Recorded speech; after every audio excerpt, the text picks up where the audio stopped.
Glenn Parker, High Vibration Foundation. You are watching Glenn TV. Thank you very much for joining me. So today's topic, boys and girls, is a review on a documentary that I watched that filled me with great unconditional love, and I'm going to explain when and how. And it is called The True Cost.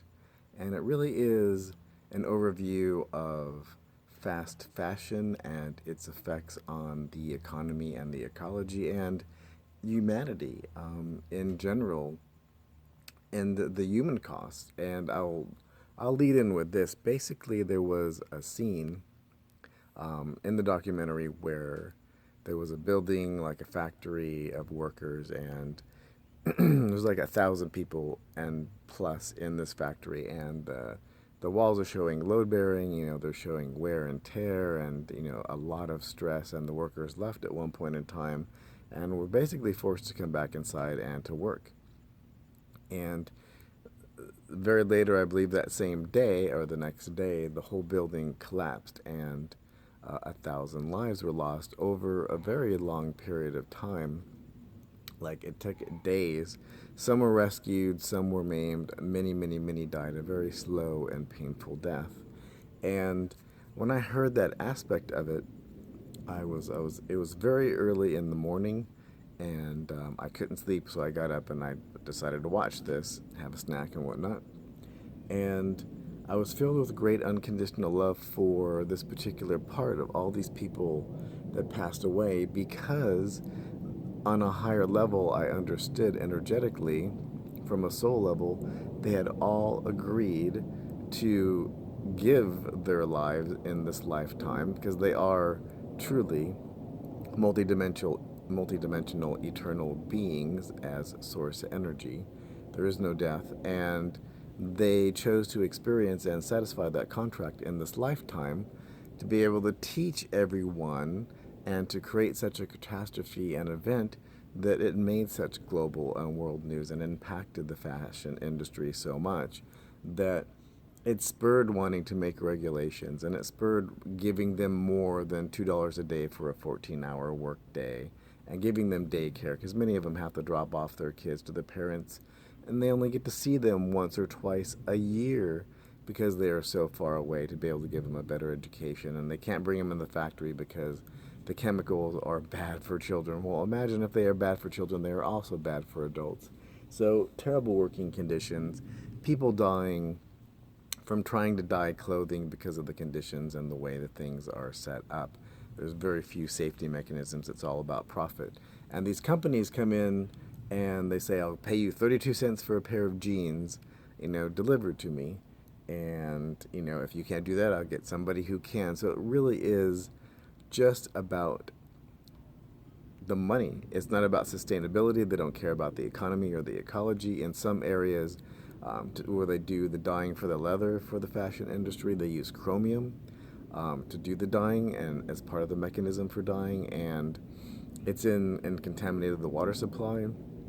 Most of these other areas that are doing the dyeing and chemical processing, the whole entire areas are chemically just decimated, because the chemicals are getting into the water system. There's no regulations for this stuff. It is just money in and money out. And these companies make billions upon billions of dollars for this fast fashion.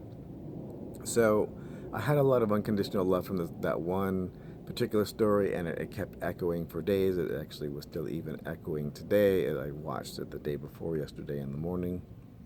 And I think just to increase your general knowledge of this mechanism and how it affects the world. And the other really interesting thing was there's companies that bundle up, like 10% of the clothes that you donate generally to like different types of places, like maybe Goodwill or Salvation Army and Desert Industries, these types of nonprofits.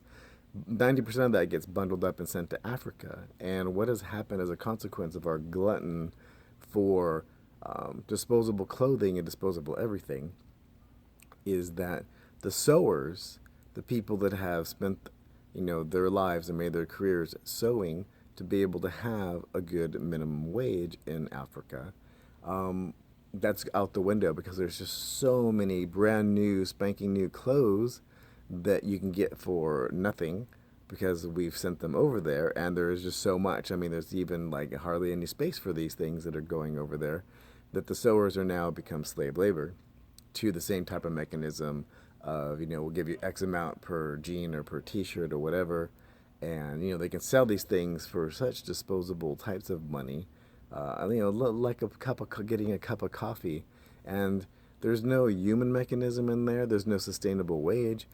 Mother Earth is being damaged, and that is the largest commodity at all as far as a business is concerned.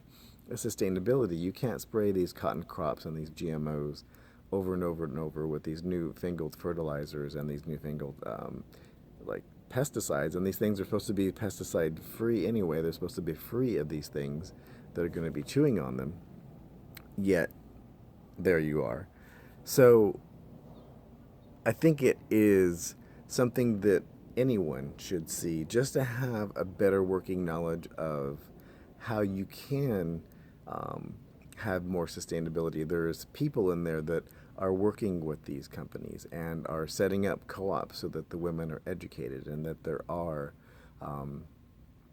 like daycare centers, and that all practices are sustainable Mother Earth practices and would be considered fair trade all across the board. So very, very important to watch if you are within the idea of fair trade and ecology and wanting to have Mother Earth around for generations and generations to come. Definitely do suggest it. This is one of the only videos I've redone. Yesterday I was in the exact same location. Change hands here. And that arm kind of wore out.